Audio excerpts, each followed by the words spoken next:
Graça e paz, queridos, amém? Todo mundo bem aí? Bom, meus queridos, nós estamos começando aqui, nessa noite, a nossa primeira série de pregações do ano. Nós vamos começar pelo final da Bíblia, vamos começar por Apocalipse. Então eu quero que você abra lá comigo em Apocalipse. O título da série de pregações que nós vamos fazer nos 3 primeiros capítulos de Apocalipse, Apocalipse 1, 2, 3, só até aí. É esse aí, ó, as 7 igrejas.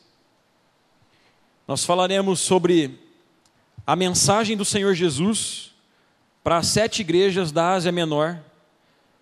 Uma mensagem que não se confina apenas a essas 7 igrejas da Ásia Menor, mas uma mensagem que alcança todos nós aqui. Amém, queridos? Então, esse é o título da série. Nós vamos aí pelo menos uns 8 sábados com essa série. Hoje nós faremos o primeiro capítulo, e nos próximos 7 sábados, o capítulo 2 e 3, quando Jesus passa a mensagem para cada uma das 7 igrejas da Ásia Menor. Então, as 7 igrejas é o título da nossa série, e o tema da mensagem de hoje é o Cristo da igreja. Então, abra comigo lá em Apocalipse 1, nós vamos ler do verso 1 até o verso 20. Nós vamos falar sobre Cristo aqui hoje. Sobre o dono da igreja. Eu quero dizer para você que o dono da igreja não é o pastor da igreja. Às vezes a gente fala assim, por exemplo, eu que sou batista, né? Então quando eu falo da igreja batista de Água Branca, eu falo a igreja do Ed Renekiewicz. Ou então, o pessoal fala a igreja do Malafaia, não é? A igreja do Edir.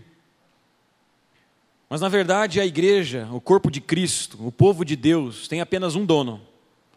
E esse dono é o Senhor Jesus. E nós falaremos sobre esse dono nessa noite. O Senhor Jesus, o Senhor da igreja. Aquele sem o qual não haveria igreja. Porque nós só estamos aqui hoje e podemos dizer que somos igreja de Jesus, porque o Senhor Jesus morreu pelas nossas vidas, porque o Senhor Jesus perdoou os nossos pecados, porque Ele levou sobre si na cruz os nossos pecados e ressuscitou, vencendo a morte, para que nós estivéssemos vivos aqui hoje para Ele. Amém? Então nós falaremos sobre o Cristo da igreja. Vamos ler juntos então? Apocalipse 1, do verso 1 ao 20, diz assim: Revelação de Jesus Cristo, que Deus lhe deu para mostrar aos seus servos as coisas que em breve devem acontecer, e que ele, enviando por intermédio do seu anjo, notificou ao seu servo João, o qual atestou a palavra de Deus e o testemunho de Jesus Cristo, quanto a tudo o que viu.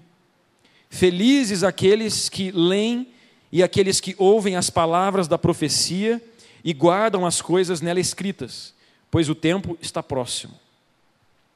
João, as 7 igrejas que se encontram na Ásia, graça e paz a vós outros, da parte daquele que é, que era e que há de vir, da parte dos 7 espíritos que se acham diante do seu trono, e da parte de Jesus Cristo, a fiel testemunha, o primogênito dentre os mortos e o soberano dos reis da terra.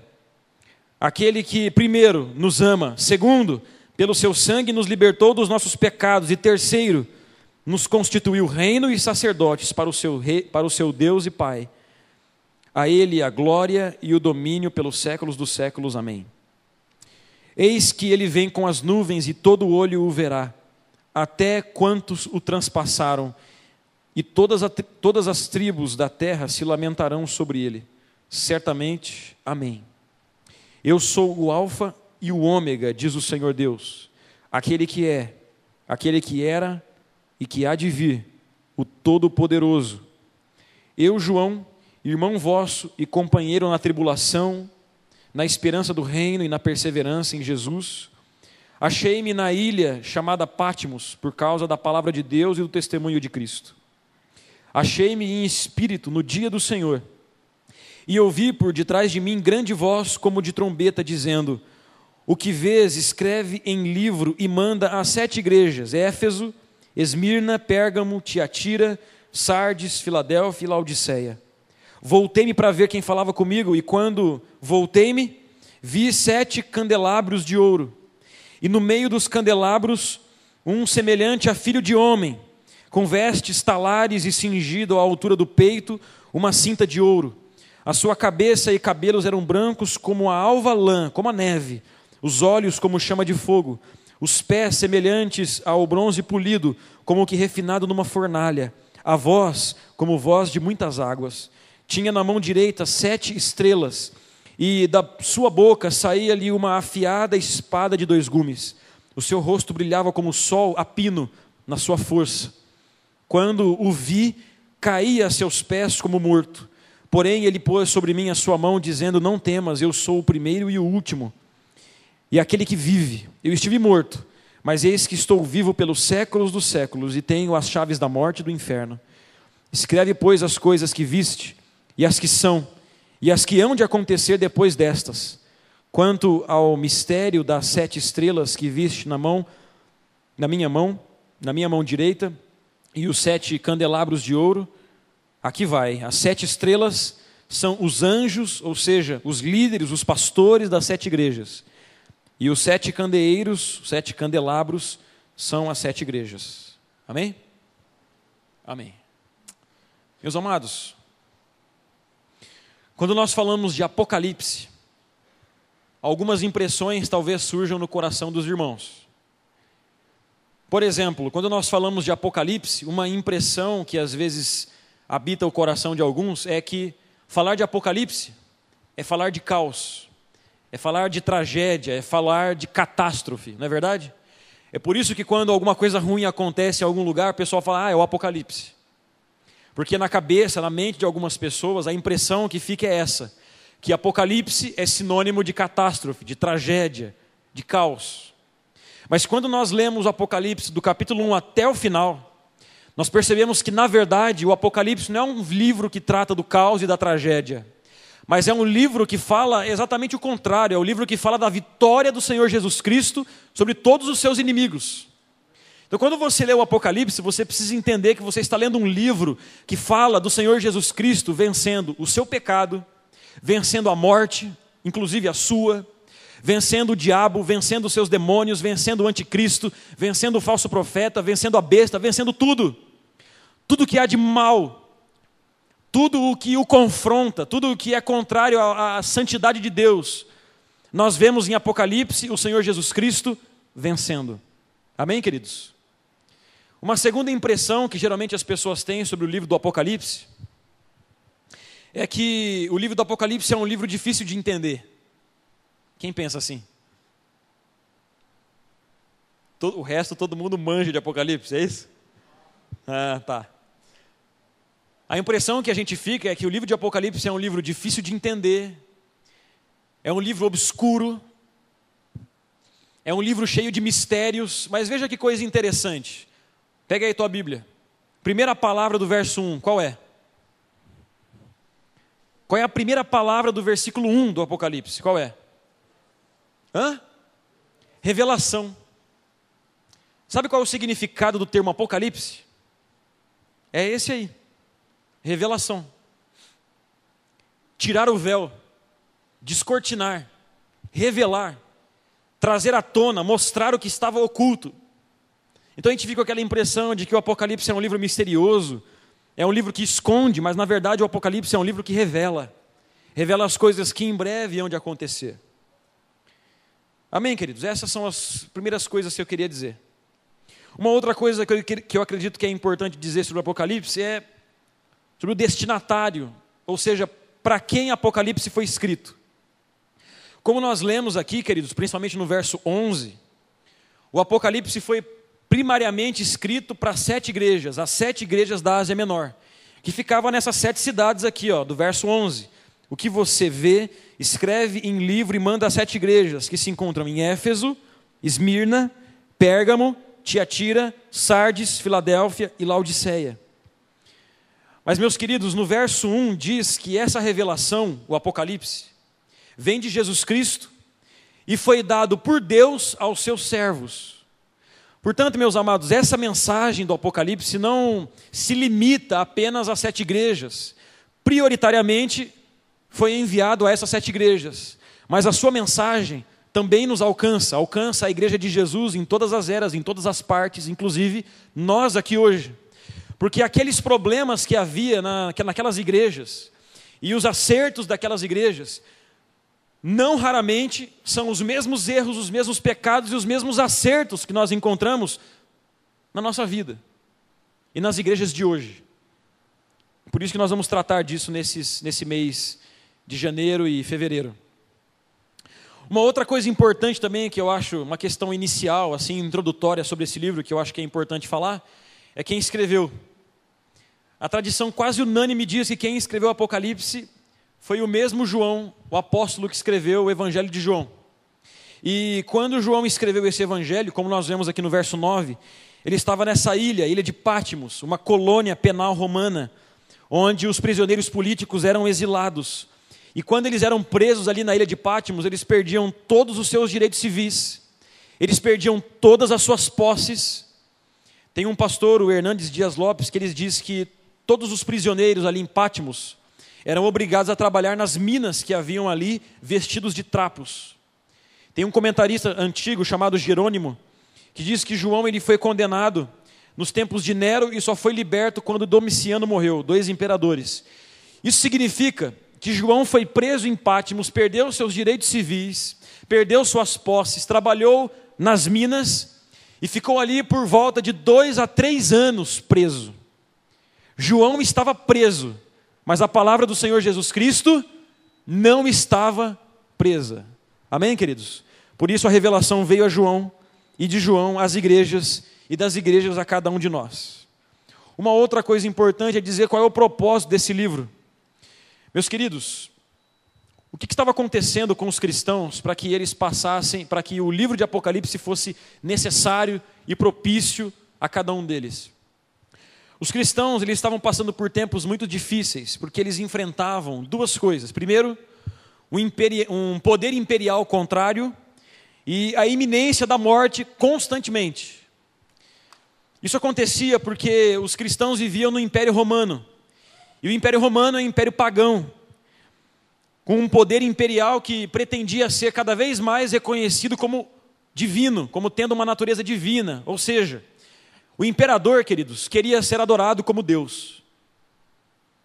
Queria que as pessoas no império acendessem incenso em honra e adoração a ele. E como os cristãos só adoravam apenas a Deus, os cristãos passaram a ser vistos como inimigos, como rebeldes. E os imperadores eram extremamente arrogantes e orgulhosos e soberbos. Então, recusar-se a adorar o imperador era algo insuportável no Império Romano. E pessoas que assim faziam eram perseguidas. E por isso, os cristãos eram perseguidos, eram jogados e devorados por feras famintas, eram queimados, eram degolados, eram mortos ao fio da espada e etc. Os cristãos sofriam, a igreja sofria, porque vivia num império que lhes era contrário, meus amados. Então havia 2 forças em oposição. De um lado, a fé cristã, o reino de Deus. De outro lado, o império romano, pagão, um sistema mundano. E dessas 2 forças tinha que desaparecer. Então Jesus se revela a João e manda João levar essa mensagem até a igreja e dizer para os cristãos: olha, cristãos, vocês estão sofrendo, vocês são perseguidos, muitos dos seus amados são mortos, são degolados, são queimados, são devorados, jogados para feras famintas. Mas eu quero dizer para vocês que a vitória é do Senhor, que o Senhor de tudo, Jesus, que Ele é o soberano dos reis da terra, que Ele é o princípio e o fim, o alfa e o ômega, Ele tem a história nas suas mãos. E Ele vai levar essa história até o ponto em que todos os seus inimigos serão colocados como estrados para os pés do Senhor Jesus. Ou seja, a mensagem de Apocalipse, o propósito do livro de Apocalipse é encorajar a igreja, é dizer: igreja, não pare. No meio das suas tribulações e dos seus sofrimentos, não parem, não desistam, caminham. Há uma coroa de glória para todos vocês. E o Senhor da igreja, que é Jesus, o soberano, está acima de qualquer poder imperial. E inclusive vai vencer esse poder e todos os outros poderes do império das trevas. E vocês sairão vitoriosos. O Senhor lhes dará a vitória. Esse é o propósito do livro de Apocalipse. E tendo dito isso, Vamos lá então, para a exposição do texto. Vamos lá, queridos, meus amados. No verso 1, João começa dizendo que o que ele vai passar adiante não é dele, não foi inventado por ele, mas foi revelação do próprio Cristo, enviado pelo próprio Deus aos seus servos, no caso nós aqui hoje. No verso 2, o apóstolo João diz que ele atestou que tudo aquilo era a palavra de Deus e que ele atestou que tudo aquilo era testemunho de Cristo, porque ele viu a coisa toda. Ele viu tudo aquilo, e ele diz, bem-aventurado quem ouve, quem lê e quem guarda essas palavras no coração. Aí ele faz uma saudação, e ele envia graça e paz à sua igreja, a igreja perseguida, da parte do Pai, da parte do Filho e da parte do Espírito Santo. E então, meus amados, ele chega no verso 10. É a partir daqui que nós iniciamos a mensagem dessa noite, ou o principal objetivo da mensagem dessa noite. Meus queridos, quando nós chegamos no verso 10 em diante, nós precisamos entender que João está tendo aqui uma visão. O texto diz no verso 10, achei-me em espírito. Ele estava ali tendo uma profunda experiência com Deus, estava profundamente conectado com Deus, movido pelo próprio Deus. Como nós precisamos disso nos nossos dias, porque nós constantemente estamos na carne. Mas João estava nesse momento no espírito, em espírito, profundamente ligado com Deus no seu próprio espírito, recebendo de Deus uma revelação, recebendo de Deus uma mensagem de encorajamento para a sua igreja. Achei-me no espírito, ele diz, no dia do Senhor, uma referência ao domingo. E aí ele ouve algo, ele diz, e eu ouvi por detrás de mim uma grande voz. Ele compara essa voz como uma trombeta no verso 10. No verso 15, o finalzinho diz, ele compara a voz que ele ouviu como a voz de muitas águas. E aqui nós começamos. Como eu disse no início, meus amados, nós estamos aqui para falar do Cristo, o Senhor da igreja, o dono da igreja. E é com essa pessoa, com a pessoa de Cristo, o dono da igreja, que o apóstolo João se depara. Primeiro ele só ouve a voz do Cristo. E ele compara a voz do Senhor Jesus Cristo a duas coisas, trombeta e muitas águas. Para a gente ir entendendo o significado disso, a gente tem que ir para a Bíblia, para a Escritura, para o Antigo Testamento. Houve uma experiência profunda e marcante dos judeus ao pé do Monte Sinai, quando Deus falou com eles e era como uma trombeta, ou seja, uma voz extremamente forte, tão alta, mas tão alta, que diz lá que o povo já não aguentava e pediu para Deus parar de falar. A voz era muito alta, era impossível rejeitar a voz, era impossível menosprezar essa voz, e foi exatamente essa experiência que João teve, de uma voz como de uma trombeta, como de uma buzina, algo extremamente forte vindo das suas costas. Ele também diz que a voz era como muitas águas. Eu quero lembrar vocês que João estava onde, queridos? Onde João estava quando ele recebeu essa revelação? Em Pátimos. E Pátimos é o quê? É uma ilha. Então pense em João numa ilha. Ele olha para o norte, ele vê água. Ele olha para o sul, ele vê água. Ele olha para a direita, ele vê água. Ele olha para a esquerda e ele vê mais água. Ou seja, meus amados, água é inevitável. Para onde ele olha, ele vê água. Água, água e mais água. O tempo todo, água. Porque ele está numa ilha. Essa é a voz de Deus para João. Inevitável. É impossível menosprezar, é impossível fugir da voz desse Jesus que fala e se revela a ele. Ele fala muito alto como trombeta. E a voz do Senhor Jesus é inevitável para João, assim como as águas ao redor dele eram inevitáveis. Meus amados, como a igreja precisa disso, como você precisa disso, como eu preciso disso. Como nós precisamos que Jesus fale alto conosco. Como nós precisamos que a voz de Jesus seja inevitável para cada um de nós. Meus amados, nos evangelhos, fariseus rejeitaram a voz de Jesus. Nos evangelhos, multidões ouviram e praticaram a voz, as palavras e os ensinos de Jesus. Mas tantos e tantos outros ouviram e rejeitaram a voz do Senhor Jesus. Aqui, a voz de Jesus é inevitável, é inigualavelmente alta, é irresistível. É voz de trombeta, como no Sinai, é voz de muitas águas, como a ilha de Pátmos. A voz desse Jesus que fala com João é inevitável, é inigualavelmente alta. Amém, queridos? É isso que ele ouve por detrás dele. E então ele se vira para ver. E o texto diz aqui no verso, vamos lá, verso 12: voltei-me para ver quem falava comigo, e voltando eu vi 7 candeeiros, 7 candelabros de ouro. Daqui a pouco a gente fala sobre isso. E no meio dos candelabros alguém, uma pessoa semelhante a um homem, a um filho de homem, com vestes talares, e cingindo a altura do peito com uma cinta de ouro. A segunda coisa que eu quero destacar aqui para vocês aqui é as vestes dessa pessoa que João vê e que é o próprio Cristo.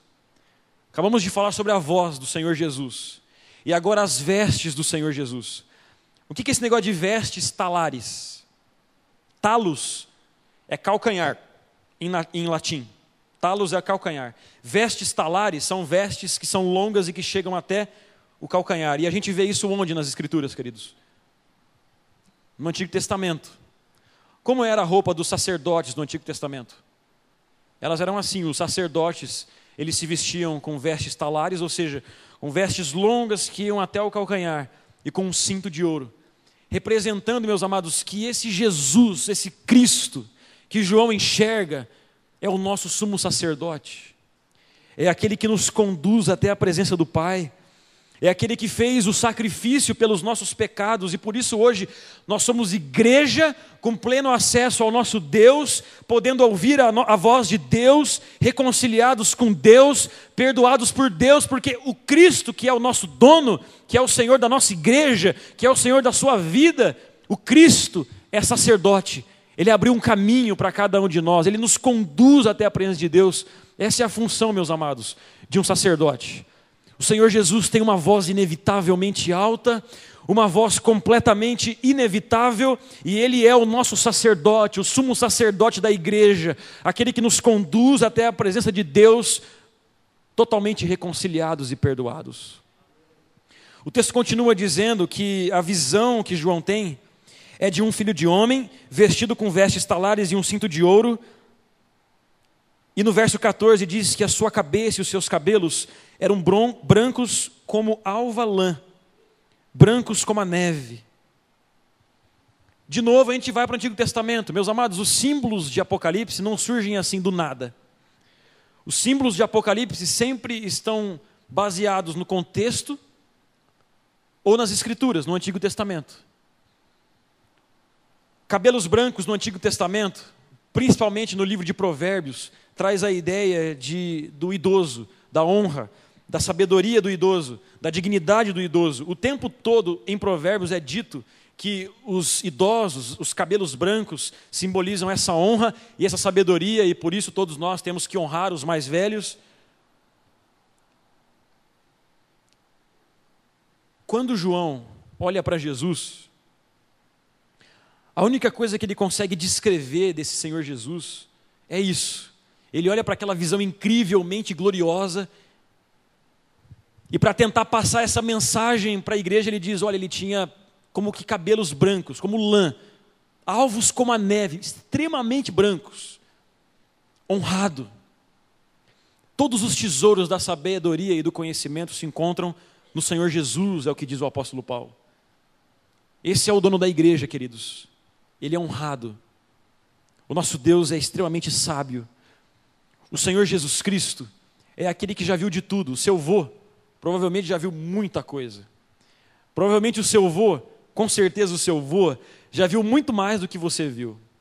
E esse é o Senhor Jesus, assim é Ele também. O Senhor Jesus já viu. Eu escrevi um texto essa semana que fala sobre aqueles cristãos que acham que descobriram a roda. Descobriram a roda, traço igreja. O que verdadeiramente é ser igreja? Ah, meus amados, o Senhor Jesus já viu de tudo. Já viu de tudo, já viu tudo quanto é tipo de pecado. Já viu todos os tipos de injustiça. O Senhor já viu as loucuras dos líderes da igreja. O Senhor Jesus já viu de tudo. E esse é o Senhor da igreja. É o Senhor Jesus, honrado, sábio, digno, que já viu de tudo. Cabelos brancos como a lã, brancos como a neve. Amém, queridos? O texto continua dizendo que ele tem olhos como chama de fogo, no verso 14. De novo eu queria fazer um parênteses, dizendo para vocês que o que ele descreve não é o que ele viu. É o que ele tenta descrever do que ele viu. Certo, queridos? Ele teve uma visão do Senhor Jesus, glorioso, enorme, cheio de luz, cheio de glória, poderosíssimo. Ele olha para aquilo e ele precisa passar a visão que ele teve para você e para mim. Então ele olha aquilo e procura, através das coisas que ele já conhece, passar isso adiante. É claro que Jesus não tem um cabelo branco como a neve, e no olho dele não faz assim um foguinho no olho dele, é óbvio que não. Isso aqui tudo é simbólico. Fruto da visão que ele teve. Ele está tentando interpretar, passar isso, descrever isso para cada um de nós. Ele diz que os olhos do Senhor, os olhos de Cristo, o Senhor da igreja, são como chamas de fogo, trazendo a ideia daquele fogo que consome. Nos evangelhos, o fogo é aquele que queima a palha. Em Hebreus se diz que Deus é fogo consumidor. Esse é o fogo que queima nos olhos de Jesus, os olhos que a todos vê. Os olhos de Jesus que a tudo perscruta, que tudo enxerga, que consome toda falsidade, toda mentira. Meus amados, diante dos olhos do Senhor Jesus, nós estamos nus. Não há como você se esconder do olhar do Senhor Jesus. Nós já falamos isso algumas vezes, que diante dos olhos de Jesus você está em constante flagrante. Não há nada que a igreja, não há nada que os cristãos possam esconder do Senhor Jesus, porque esses são os olhos do Senhor Jesus. Primeiro, ele já viu de tudo. Então não é uma novidade ver o que você faz. Em segundo lugar, os olhos dele são como chamas de fogo. Portanto, toda a maquiagem, todas as roupas bonitas, qualquer coisa, estou usando no sentido figurado, qualquer coisa que você tente usar para falsear, para esconder, para amenizar os seus pecados e qualquer outra coisa que habite a sua vida e que desagrade ao Senhor, ele enxerga. Os olhos do Senhor Jesus perscrutam, sondam, sabem exatamente quem é você. Ele vai fundo no olhar, queridos. O nosso olhar é muito superficial. Só consigo olhar a sua pele. É só até aí que vai o meu olhar. Se eu me esforçar um pouco na observação, eu posso começar a entender um pouquinho de quem é você. Mas é porque o nosso olhar é tão superficial que nós não conseguimos julgar. Quando a gente julga alguém, a gente sempre julga com muita injustiça. Quando a gente julga pessoas, a gente sempre julga essas pessoas com muita injustiça, porque nós não conhecemos, nós não vemos, nós não enxergamos o coração, nós não enxergamos as intenções, nós não sabemos quem as pessoas são. Mas o Senhor Jesus, bom, esse sim pode julgar. Esse pode separar o trigo do joio. Porque Ele conhece, porque Ele te vê. Porque não há nada que fuja aos olhos do Senhor Jesus. Ele sabe o que você fez, o que você faz, o que você fará. Ele conhece as intenções do seu coração. O Senhor Jesus vê os teus pensamentos. Os olhos do Cristo são como chamas de fogo. Amém, meus amados? Essa visão extraordinária dele continua. No verso 15 diz assim: os pés eram semelhantes ao bronze polido, como que refinado numa fornalha. Meus amados, pés, quero que você abra comigo em Hebreus 1:13. Bem rapidinho aí. Hebreus capítulo 1, verso 13 diz assim. Em Hebreus 13, o autor ele faz uma comparação entre Cristo e os anjos e diz como Cristo é superior aos anjos. E ele diz assim: ora, a qual dos anjos Deus jamais disse: assenta-te à minha direita, até que eu ponha os teus inimigos por estrados dos teus pés? Deus nunca disse isso a anjos. Deus Pai disse isso ao seu Filho.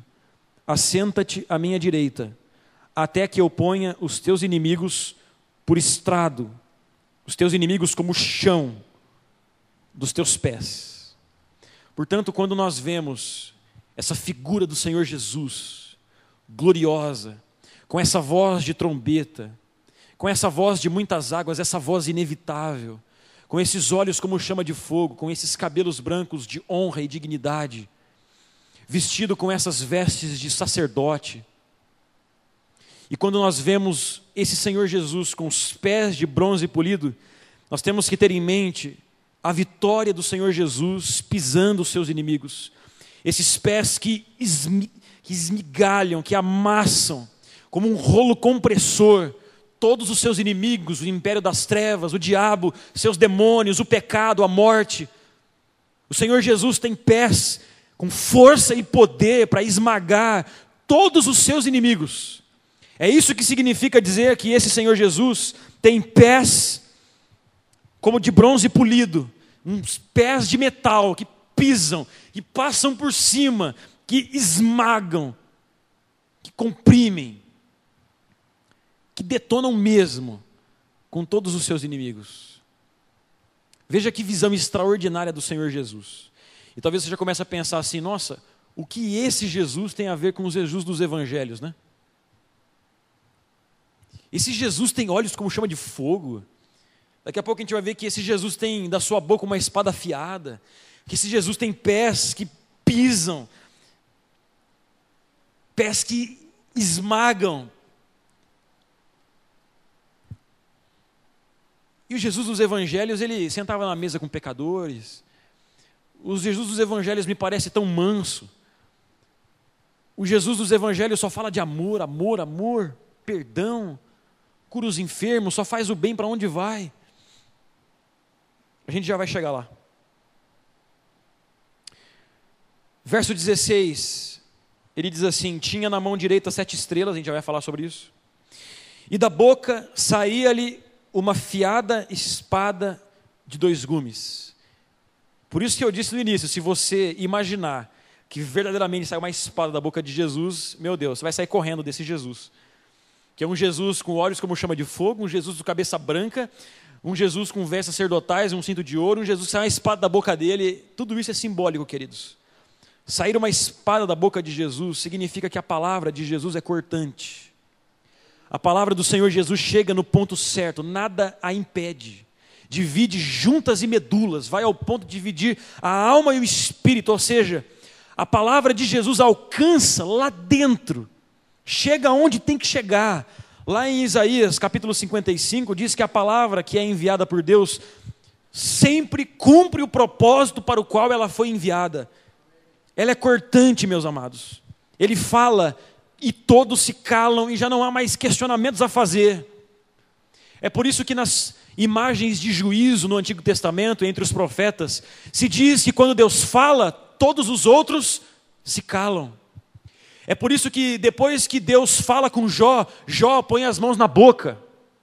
Porque quando a palavra cortante do Senhor Jesus, a palavra cortante do nosso Deus nos alcança, chega até nós, ela corta as nossas vidas e já não há mais nenhuma justificativa a dar, não há mais nenhuma explicação a fazer, já não há mais nada a dizer.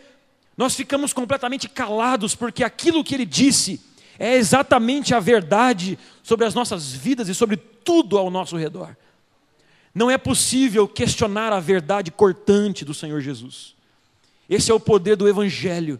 Ele corta as nossas vidas e alcança a nossa natureza e nos faz novos, muda o coração, nos confronta profundamente. É por isso que muitos dentre a multidão que seguiam a Jesus o abandonaram, porque não suportaram a palavra cortante do Senhor Jesus em seus corações. Assim ele continua sendo na visão de João. E por último se diz que o rosto de Jesus, voltando lá para Apocalipse, se diz que o rosto de Jesus era como o sol em toda a sua força. Essa imagem não é nova. Esse negócio de Jesus brilhar, seu rosto brilhar como o sol, não é uma imagem nova. Vocês estão comigo, gente? Vocês não estão dormindo não, né? Presta atenção nisso, ó. Eu vou falando, tenho medo de... Essa imagem do rosto de Jesus brilhando muito forte é uma imagem que Pedro, João e Tiago já tinham visto. João já tinha visto aquela cara, aquele rosto. Você lembra do Monte da Transfiguração? Jesus leva 3 com ele. E num dado momento, o Senhor Jesus se transfigura, se transforma diante dele e revela um pouco da sua glória para aqueles 3 discípulos. E o texto diz que a face de Jesus brilhou como o sol. Meus queridos, o pastor Hernandes Dias Lopes, eu estava lendo um comentário dele sobre Apocalipse, e ele diz assim que o Senhor Jesus veio um dia para ser esmagado, o seu rosto foi cuspido, ele recebeu porradas, socos e pontapés. O Senhor Jesus recebeu sobre o seu rosto, sobre sua cabeça, uma coroa de espinhos. O Senhor Jesus ficou assim, deformado, irreconhecível.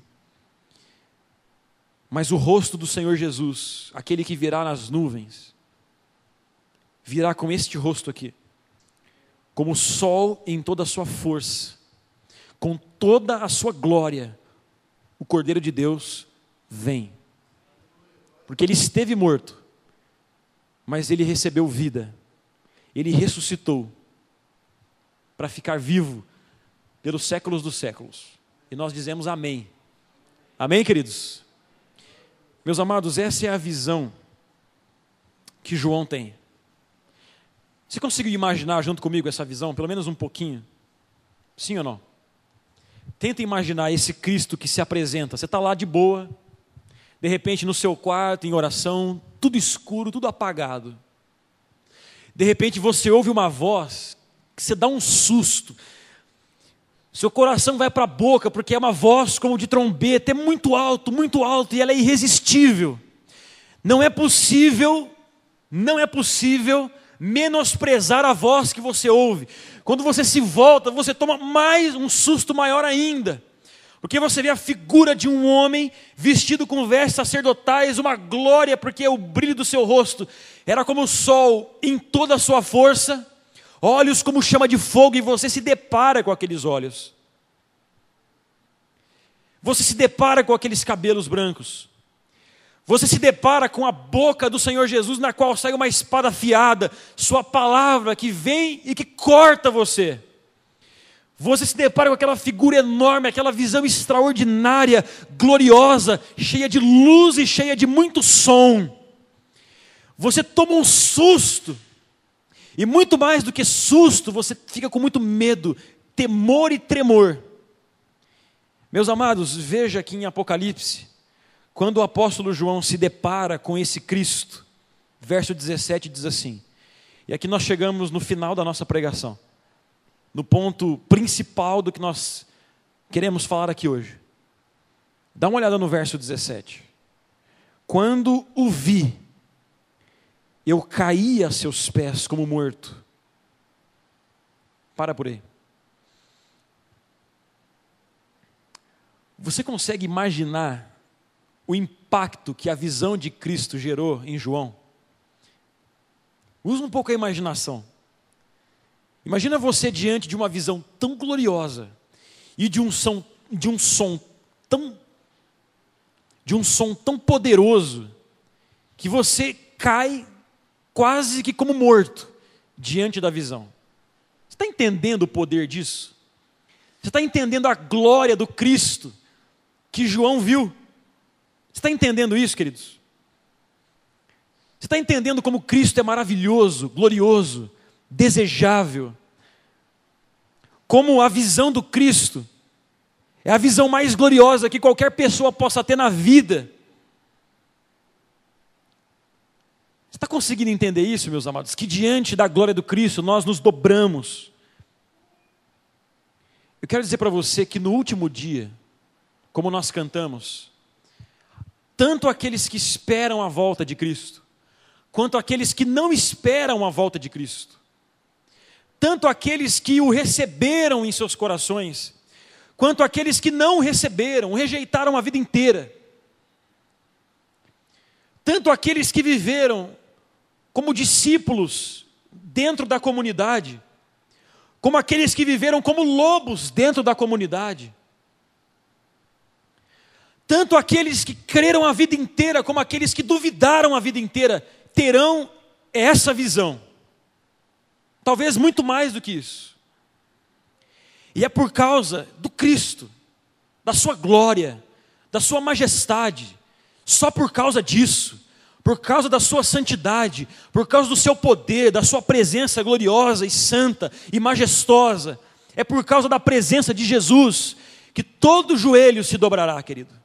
E toda língua confessará, os que o esperavam e os que não o esperavam, os que o amavam e os que o odiavam, os que o zombavam e os que o adoravam, os que viveram seguindo a Jesus e os que viveram menosprezando Jesus, os que duvidaram e os que creram, todos se dobrarão diante do Cristo, como João um dia se dobrou.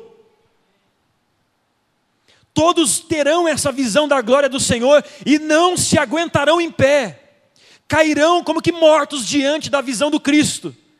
Por isso, meus amados, nós não estamos brincando quando nós falamos da volta do Senhor Jesus Cristo. Eu não estou falando da vinda de um presidente para o Brasil. Nós não estamos falando aqui no passado da chegada do imperador.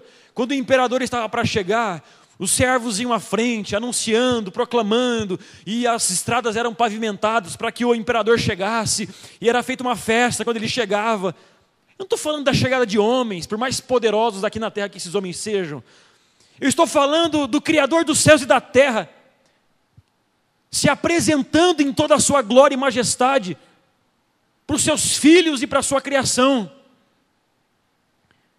dizendo: aqui estou eu. Um dia Jesus se mostrou para Tomé e disse: está aqui as marcas das minhas mãos. E depois ele disse assim: felizes aqueles que creem e não viram. Porque um dia todos nós o veremos, mas aí já não adianta mais crer quando ele chegou. Todos nós o veremos.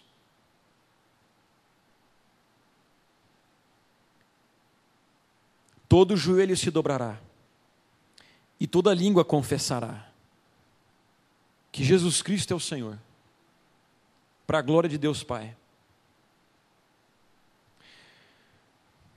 E Ele vem com aqueles pés que eu disse, e Ele vem com aqueles olhos, e Ele vem com aquela luz e com aquela glória. Ele vem, queridos. Verso 7 diz: eis que Ele vem com as nuvens e todo olho verá, até aqueles que o crucificaram, que o traspassaram, todos o verão. E olha o que diz o verso 7, e todas as tribos da terra, o que diz aí no verso 7? E todas as tribos da terra se lamentarão sobre ele. Olha o que João diz: certamente, amém. Meus amados, Jesus vem. Muitos cairão como João caiu, cairão como mortos diante da visão do Cristo e se lamentarão,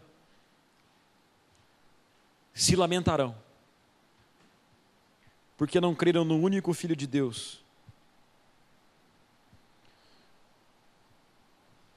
Nesse ponto, todos nós estamos no mesmo caminho. Todos nós cairemos quase que como mortos. Confessaremos que Cristo é o Senhor. Mas a partir do lamento começa a diferença. Muitos se lamentarão, multidões se lamentarão. Será um dia de ranger de dentes, será um dia de choro e desespero. Ao mesmo tempo em que acontecerá conosco o que aconteceu com João no verso 17. Quando o vi, caí aos seus pés como morto. Porém, tem um porém. Ele pôs sobre mim a sua mão direita, dizendo: não temas, não tenha medo. Lembra quando os discípulos estavam quase se afogando naquele mar revolto? Eles viram Jesus andando sobre as águas, viram aquele vulto e ficaram desesperados. Mas então ouviram a voz do mestre dizendo o quê? não temas, sou eu. Lembra quando eu perguntei para vocês, nossa, parece que o Cristo dos Evangelhos é diferente desse Cristo? Não, meus amados, o Cristo é o mesmo. João tem aquela visão, cai como morto e fica ali, mas aí ele sente as mãos do mesmo Jesus o tocando com o mesmo carinho, com o mesmo amor, e ele ouve aquela doce voz dizendo, não temas, sou eu, o Cristo de sempre. No verso 5 diz assim, aquele que nos ama, que pelo seu sangue nos libertou dos nossos pecados e nos constituiu reino e sacerdotes para o seu Deus e Pai. É o mesmo Cristo. Ele vem com olhos como chama de fogo, com seus pés como de bronze polido. Ele vem com da sua boca saindo uma espada afiada. É um Cristo glorioso, santo, que vem para botar ordem na casa, para vencer de uma vez por todas todos os seus inimigos, para acabar de uma vez por todas com a injustiça, para enxugar as nossas lágrimas, para derrotar de uma vez por todas nas nossas vidas a morte, para fazer novas todas as coisas, para fazer novos céus e nova terra. Ele vem para pisar os seus inimigos. Mas então ele chegará para mim, que sou salvo só pela graça dele, estenderá as suas mãos para mim e irá, não temas, sou eu, o teu Salvador, o teu Senhor. Eu estive morto, mas agora estou vivo pelos séculos dos séculos, e é comigo que você vai habitar. Meus amados, essa é a visão que João tem em Apocalipse. A primeira coisa que Jesus revela para João é isso, quem ele é, em toda a sua glória. Esse Jesus aqui anda pelo meio de 7 candelabros de ouro, que no verso 20 diz que são as igrejas, e tem 7 estrelas na mão, que são os anjos, os mensageiros, os pastores da igreja, os líderes da sua igreja. Meus queridos, esse mesmo Cristo que virá é o mesmo Cristo que passeia entre nós. Esse Cristo que virá e que enxerga todas as coisas é o Cristo que passeia entre nós e nos enxerga. É o Cristo que pisará os nossos inimigos espirituais, a morte, a nossa carne, o pecado, os demônios, o diabo. Esse Cristo que passeia pelo meio da igreja é o mesmo Cristo dessa visão. Da sua boca sai uma espada afiada. É o mesmo Cristo, queridos, é o mesmo Cristo. Que nós todos aqui hoje sejamos aqueles que o esperam e que ouviremos a voz desse Cristo glorioso dizendo, não temas, sou eu o amo, e eu o libertei com meu sangue de todos os teus pecados, e eu o constituí reino e sacerdote para a glória do meu Pai. Amém, queridos? Que assim seja na sua vida, que assim seja na minha vida, em nome de Jesus.